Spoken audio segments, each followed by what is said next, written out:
And welcome back, everyone, to Turnpike Takes. My name is Andrew Hefner alongside Dylan Shaw, and we are welcomed by a very special guest today, Mr. Eric Parnell. He was with the FDU Knights last year, where he averaged 10.7 points in 32 games with 31 starts, and before that, he was at Hofstra. But he's worked his way up from Eastern Florida State to the D1 level, and now has once again entered the transfer portal to look for his next stop in his college career. So thank you so much, Eric, for taking the time to join us tonight. I kind of want to start off with a question about the transfer portal. Of course, it's going to be opening tomorrow officially, although you announced your intention to enter a couple weeks ago. So kind of just what led you to that decision to enter the transfer portal, and kind of how did you come to the conclusion that that would be the right move for you at this stage in your career?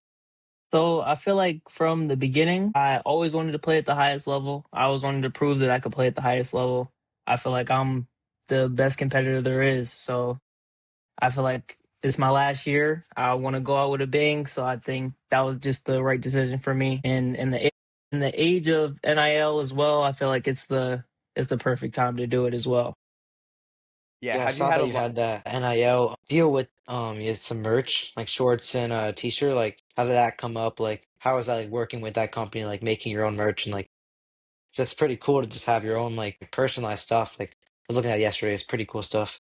But no, it was great. It was great. Working with them, it was really easy. They set me all the designs over, and once everything like came to life and everybody could really start wearing my stuff and start wearing to games. I know my mom, she was really excited once that link dropped.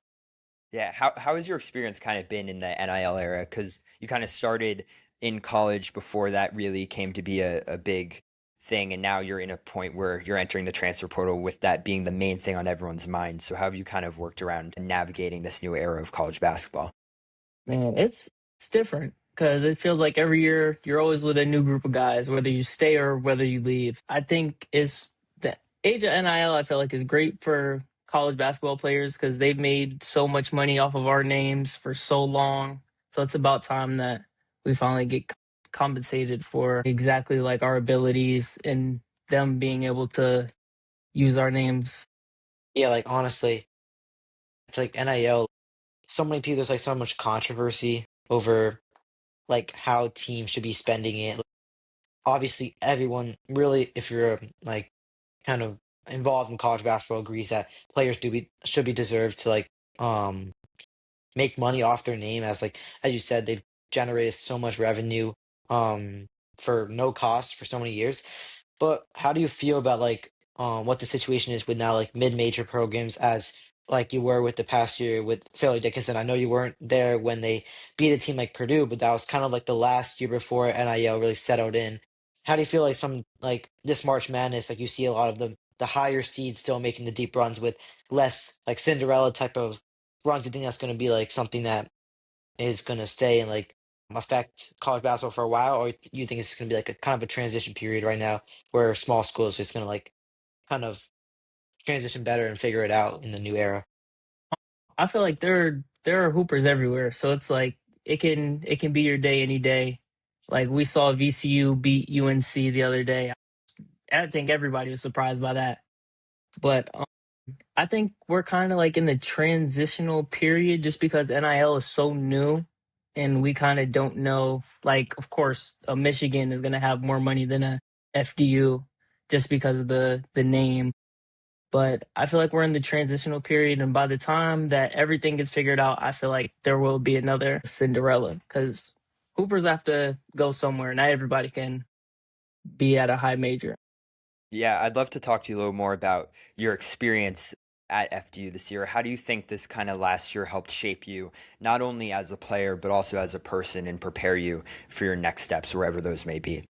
I feel like no matter where I've been, I've always grown, whether it's as a person or a player. I feel like at Hofstra, I grew the most as a person, being away from home for the first time, deepening my connection with Jesus Christ.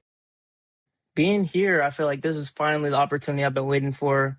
I got to play a lot of minutes. I got to play through some mistakes, and I feel like I really grew into the player that I think I could be. And I definitely think I'm ready to make some impact somewhere else. Yeah, you mentioned how your 3-point abilities are kind of like your strongest aspect of your game, and you like not almost you rely on it, but you really like look for your shot and seeing some of your clips, like you got a smooth jump shot and things. How is your like development from in high schooler where obviously your jump shot's raw, your game is raw, like at Eastern Florida State where at the JUCO level, like how have you developed? How many hours have you put in? Like what was the journey like to kind of just get to the D1 level? Because obviously like millions of hoopers try to get to this level and only thousands really get there. So like what was the effort you put into to do that? Man, there was a lot of lonely nights in the gym, a lot of nights where I didn't feel like going and I was still there. I actually, my JUCO year, my freshman year that I was there, I actually walked on to the team. So I didn't come on with the scholarship or anything. So I knew I had to work 10 times harder than everybody else. So I was in the gym every day. I was lifting as much as I could. I was putting up extra shots. I was just trying to make sure I could get on the court and I was seen. So I feel like from day one, I've always been a hard worker and it got me to where I wanted to go. So why would I stop? Yeah, and with that being said, Dylan mentioned the 3-point percentage. You had the highest in your conference this year in the NEC. So how is not only that facet of your game improved over the past season, but maybe other parts that you've been looking to improve over your entire? What's funny is I honestly don't even think that I shot like that good of a percentage. Like 33% is it's all right, but I definitely want to be higher than that.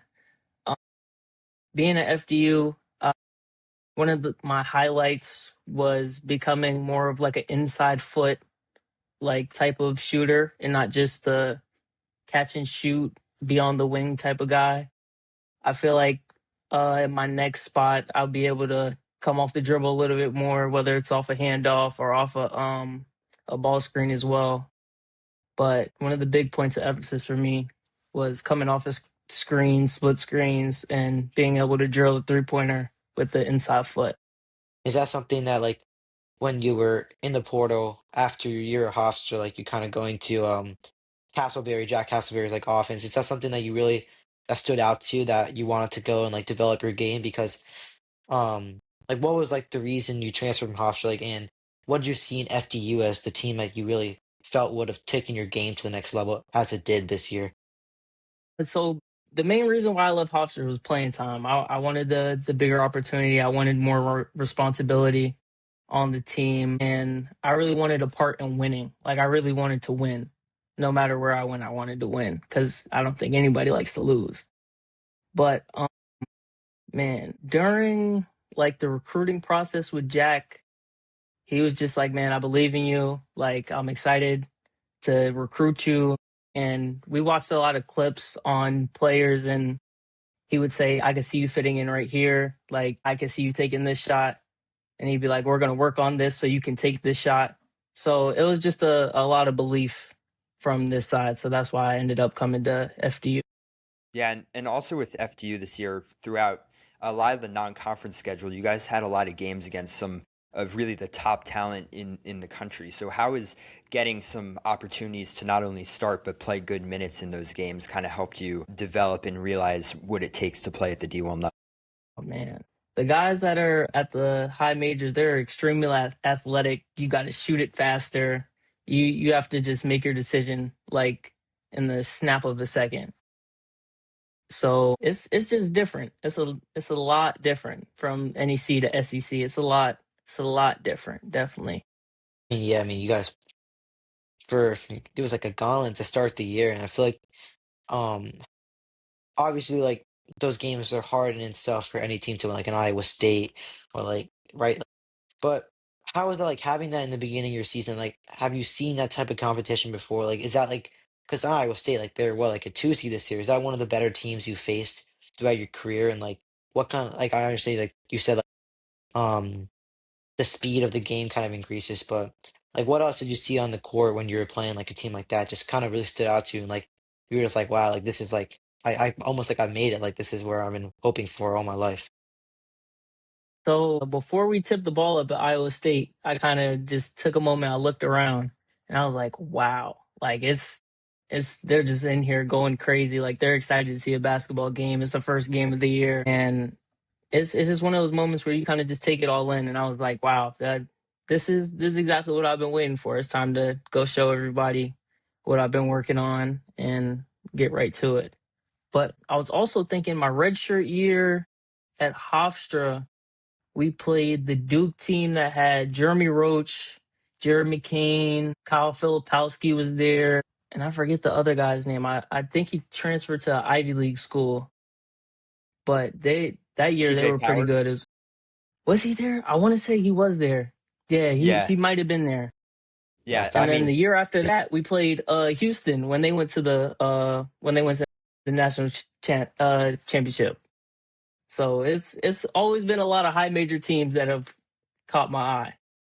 I mean the environment. I mean it's probably unreal. Like, can't you play that camera indoor?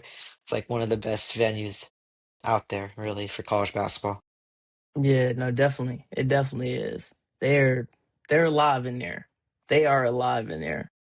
yeah, so you've kind of talked about some of the prior knowledge you've taken into these last couple of seasons, but now that you've experienced the portal once before or twice before now, what kind of prior experience are you going to take in from that into these next crucial 2 weeks as you look for your new home? So I ended up signing with the agency. I'm with Easy Sports, and Corey, my agent, has made a lot of things real easy for me. We've just been kind of going back and forth, talking just about every day, and he's made this process pretty easy. And I'm excited to see how this all unfolds. I know I'll definitely find a good spot for me. Yeah, so like on that note, like what are like the bigger like selling points for you in this transfer portal process? I know you're from Florida. You've been playing though up in the Northeast in the past couple years or so. So are you looking to stay in this area? Are you looking to go back down south? Are you really open-minded to anything? Like, do you have any preferences? Because there's so many options to choose from. Like, you could really go anywhere in this portal. I feel like I'm pretty open minded. I would say I'm pretty open minded. I've been away from home for like 3 years now, so it would be another year. I feel like I'm just looking for the best fit on a team. That's like the biggest thing that I'm looking for. Yeah, and as you kind of transition into this final year, maybe this depends on where you end up playing, but is basketball something that you're going to be looking to carry with you later into life, maybe even after your college eligibility has gone? Definitely, definitely. I feel like since I was a little kid, when I was playing basketball when I was 5 years old, I always knew that I wanted to play basketball, and I feel like being able to get paid and be a pro would be the biggest blessing to me. Definitely. Yeah, and like down the line, like once as you get older, like is coaching something like you've always like um wanted to get interested in, or like training, anything like that? Because I know like a lot of guys, like someone I've known from Rutgers, Geo Baker, like although pro wasn't something he really pursued, but like he's been a trainer and he's like really like pursued that over the last couple years, and I see a lot of players been doing that. So is that something down the line you would also be interested in? I feel like up until recently, that wasn't something that I really thought about because I feel like to be a coach, you have to be real patient. And for a while, I don't think I had that patience. But as I'm getting older, I definitely could see myself going into coaching. Yeah, for sure. And then like obviously you touched on the early mornings, the late nights, like just the constant hours you put onto the court in high school and things. For high school players like who like honestly in any sport to be honest, but I guess in this case for basketball, like who have their eyes set on D, what would you tell them more about the process? Because not everyone can make it there at first, and someone like you who went to the JUCO level and just worked his way up, what is like the process, and how do you approach that like recruiting process as a high schooler? Because I know so many people like just struggle to get through that, like having their eyes set on one goal. How did you kind of like let it sink in that I'm going to start at the JUCO level and work my way up? Like, how does that work, and what did that feel like for you? What advice do you have? The advice that I would have is take it day by day and don't stop working. I feel like that's the two biggest things, honestly. I feel like as long as you're still working out, you're trying to be 1% better every day, there it's hard for you to be stopped if you're consistent. And then just dealing with it could definitely be stressful dealing with the recruiting process. And then I know for me, I was definitely upset because I was like, man, there are a lot of kids that are getting offers I know I'm better than them, but they're getting the offer that I think I should be getting. So it's just about being patient and just knowing that the right situation is going to come for you. Yeah, and then Well, like, yeah. oh, and then Go ahead, like, Dylan. I want to ask one more. Like, how did what was like the impact that your family had like on you in that recruiting process? Because I feel like they must have played like a big role in just kind of getting you through like all these like practices and things. I know you went to like a school with a good program and stuff. Like, how was like the family impact on you as a high schooler? Like my actual family or like basketball family? No, like actual family, like anything, like coaches around you, like teammates, like actual family members, everything. Man, my mom and my dad, my parents, they sacrifice everything. My mom tries to make as many games as she can. My dad is the same way. Before and after every game, I talk to both of them. But they've made countless sacrifices, whether it's driving me to go run in the morning at 5 in the morning to picking me up late. And they, I can't give them enough thank yous. That's all I can say about them. And then my basketball family, like my teammates, coaches, they're always just there to support me. I have a good game, they're there behind my back. And even having bad games, they're still there behind my back. So just knowing you have that little family right there is always important, definitely. Well, thank you so much, Eric, for taking the time to join us. And of course, we wish you the best of luck with the next couple of weeks as you go through the transfer portal. We do hope, selfishly, that you'll stay around us and maybe we'll see you in the Garden State. But still, wherever you end up, we'll definitely be rooting for you as you close out your college career. So thank you again. But thank you guys for having me on, man. Yeah, have a great night, everyone. This was another episode of Turnpike Takes with special guest Eric Parnell. We'll see you guys very soon, and especially as the transfer portal opens up tomorrow. Thanks, everyone.